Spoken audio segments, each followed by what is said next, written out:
Welcome back to the channel, good friends. Brian from Apex Detail. This is yet another installment of the how-to series. This time we're going to concentrate on hard water spots. This one should help you a lot because hard water spots, it's a common problem no matter where you are, and this vehicle has plenty of them. I'm hoping this series is of help to you. If you come across a situation and you hesitate a little bit or you're just not sure how to approach it, just jump onto the how-to series and scroll down through the videos until you jump onto the subject you're looking for, and I hope it helps. There are many ways to tackle hard water spots. You could start with simple natural ingredients, citrus or acidic-based products that are quite commonly found, like vinegar or lemon juice. You can mix those together or use them on their own and give them a shot. They will be successful if the water spots are fresh and are not very deep or prominent.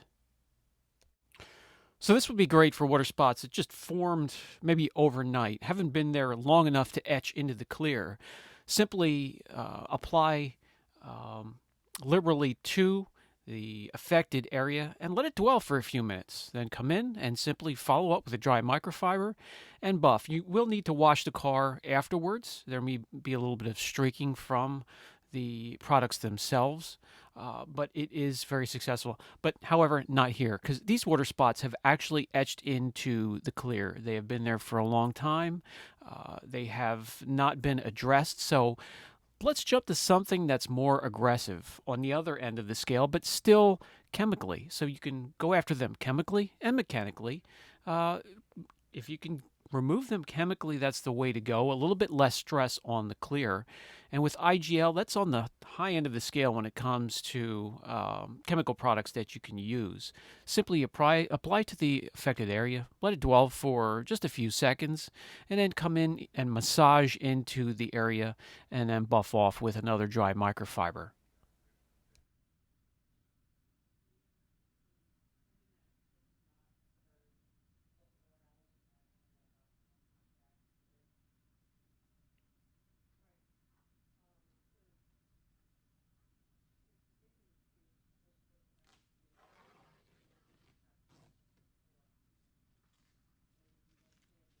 This method has been quite successful. For me, for water spots, they're quite abundant, but still fresh and haven't had a chance to etch into the clear. You'll see here we've removed the deposits, the calcium or hard water deposits, but it left behind etching that's into the clear. So that's going to bring us to another approach, and that is mechanically. And that's doing a one-step. And all you really need is an entry-level polisher, short throw, your fiber pad, or anything like it, and a one-step. Any one-step at all would work.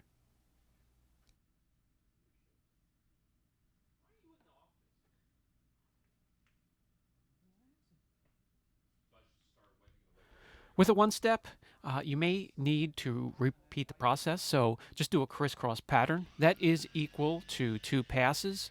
That's more than enough to get the abrasives in a one step to do their job. Wipe off the residue. Give the panel a little bit of a chance to cool down if you've been applying a lot of pressure, and then go ahead and try a few more passes. I wouldn't go more than 3 passes. 2 should take care of any hard water spots and the etching that is left behind.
All right, with the residue wiped off, I'll bring you in close and you'll see yet again we have improvements. Now, it may take you another pass or two at most to bring the panel back to where you want it to be, but that is yet another approach.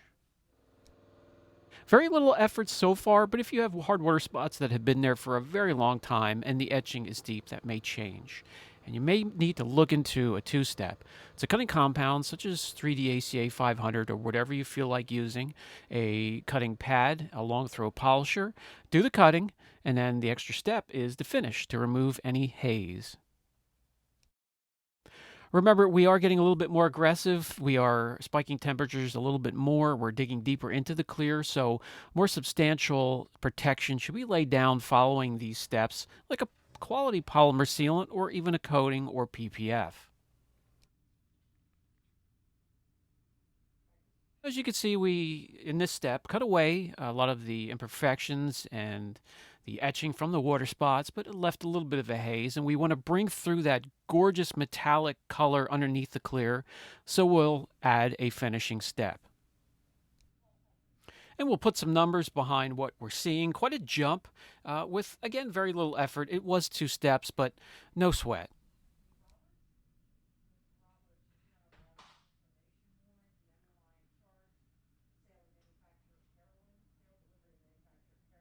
And finally, you may need to get yet more aggressive. So let's just break out that rotary Lake Country hybrid wool pad and the AAT from 3D. That's the adaptive abrasive technology that they have that's excellent with both foam and wool pads. But hey, use whatever you want to use. Prime that pad, let's get to work. Remember, and I showed you in a previous video that using the wool pad on a rotary is much less stress on that clear, a lot less spiking of the temperatures, only raising a degree or two compared to the rest of the panel, and that's what we're looking for. Using that rotary as a scalpel in our detailing arsenal, under control. You don't hear the polisher screaming on the 6th speed setting. It's running between the 3rd and the 4th speed setting. Not a lot of pressure at all, and when I can, I'm running the polisher flat on the panel until I come up against a peak, an edge, a contour, or a curve, and you may need to slightly lift it on, just a slight angle, 10-15 degree, and then lay it down flat when you can.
And as I have shown in previous videos, cutting with a rotary and a wool pad will leave a slight hazing. You need to clear up with the extra step, and that's the finishing step.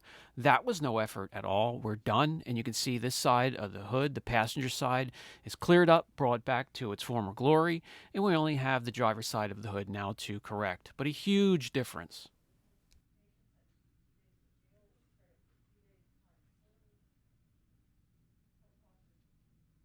So there you go. Basically, you have some easy steps to attack hard water spots and the etching that it leaves behind. I hope that helps. File it away with the rest of the series and come back to it when you need it. Brian from Apex Detail. I'll catch you in the next video. I appreciate each and every one of you.